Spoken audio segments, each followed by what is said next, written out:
Hello everyone, আসসালামু আলাইকুম। Welcome back to my channel. আজ আমি আপনাদের সাথে শেয়ার করব পারফেক্ট একটা স্পঞ্জ কেকের রেসিপি। আর এই রেসিপিটা আপনারা ফ্রস্টিং করলে 2 পাউন্ড হয়ে যাবে। রেসিপিটি দেখার আগে অনুরোধ করব, যারা এখনও আমার চ্যানেলটি সাবস্ক্রাইব করেন নাই প্লিজ তারা সাবস্ক্রাইব করে দিবেন, সাথে থাকা বেল আইকনটি ক্লিক করবেন।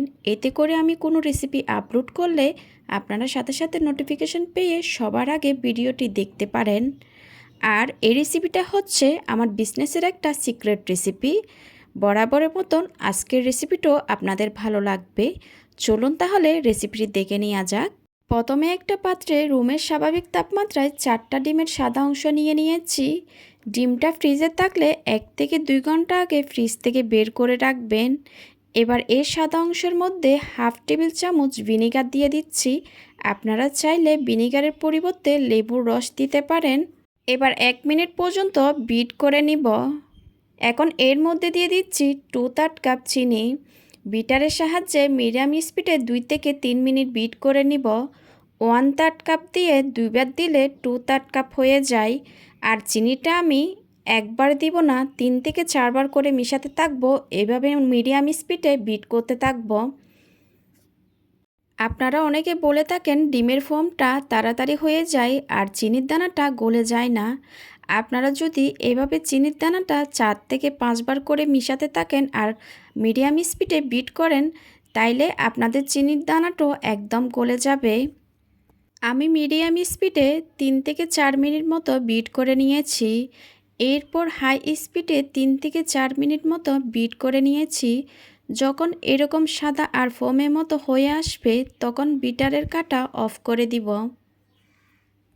আমি এখানে রান্নার সয়াবিন তেল দিয়ে দিচ্ছি 3 টেবিল চামচ পরিমাণ। ডিমের কুসুম চারটো দিয়ে দিয়েছি। 2 চা চামচ পরিমাণ ইমালশন দিয়ে দিচ্ছি। আর এখানে আমি অরেঞ্জ ইমালশনটা দিচ্ছি। আপনারা আপনাদের পছন্দ অনুযায়ী যে কোনো ইমালশন বা এসেন্স দিতে পারেন। কয়েক ফোঁটা ফুড কালার দিয়ে দিলাম। আপনারা চাইলে ফুড কালারটা স্কিপ করতে পারেন। বিটারের সাহায্যে লো স্পিডে বিট করব আর সব কিছুকে একত্রে ভালোভাবে মিশিয়ে নিচ্ছি। মিশিয়ে নেওয়া হয়ে গেছে, বিটারটা সরিয়ে নিচ্ছি। এখন এর মধ্যে সব শুকনো উপকরণগুলো দিয়ে দিব। এই জন্য একটা চাকনি নিয়ে নিয়েছি। এর মধ্যে নিয়ে নিচ্ছি 3/4 কাপ পরিমাণ ময়দা। এখান থেকে 2 টেবিল চামচ পরিমাণ ময়দা তুলে নিচ্ছি। এবার এর মধ্যে দিয়ে দিচ্ছি 2 টেবিল চামচ পরিমাণ কর্নফ্লাওয়ার, 2 চা চামচ পরিমাণ বেকিং পাউডার আর 1/4 টিস্পুন পরিমাণ লবণ দিয়ে দিচ্ছি। এবার এই শুকনো উপকরণগুলো চেলে নিব। চেলে নেওয়া হয়ে গেছে। খুব আলতো হাতে সব কিছুকে একসাথে মিশিয়ে নিচ্ছি। আপনারা যারা প্রশ্ন করেন কর্নফ্লাওয়ারটা কেন দেওয়া হয়, কর্নফ্লাওয়ারটা দেওয়া হয় ময়দাটাকে উইক করার জন্য। ময়দাটা বেশি স্ট্রং থাকে, কর্নফ্লাওয়ারটা দিলে এটা কেক ফ্লাওয়ারের মতো হয়ে যায়। আবারও আমি শুকনো উপকরণগুলো দিয়ে দিয়েছি। এই পর্যায়ে কোনোভাবে তাড়াহুড়া করার দরকার নেই। খুব ভালোভাবে সব কিছুকে একসাথে মিশিয়ে নিতে হবে। মিশিয়ে নেওয়া হয়ে গেছে। আমাদের কেকের ব্যাটারটা পুরোপুরি তৈরি। আমি একটু ব্যাটারটা আপনাদেরকে স্প্যাচুলা দিয়ে দেখিয়ে দিচ্ছি কীরকম হবে ঘনত্ব।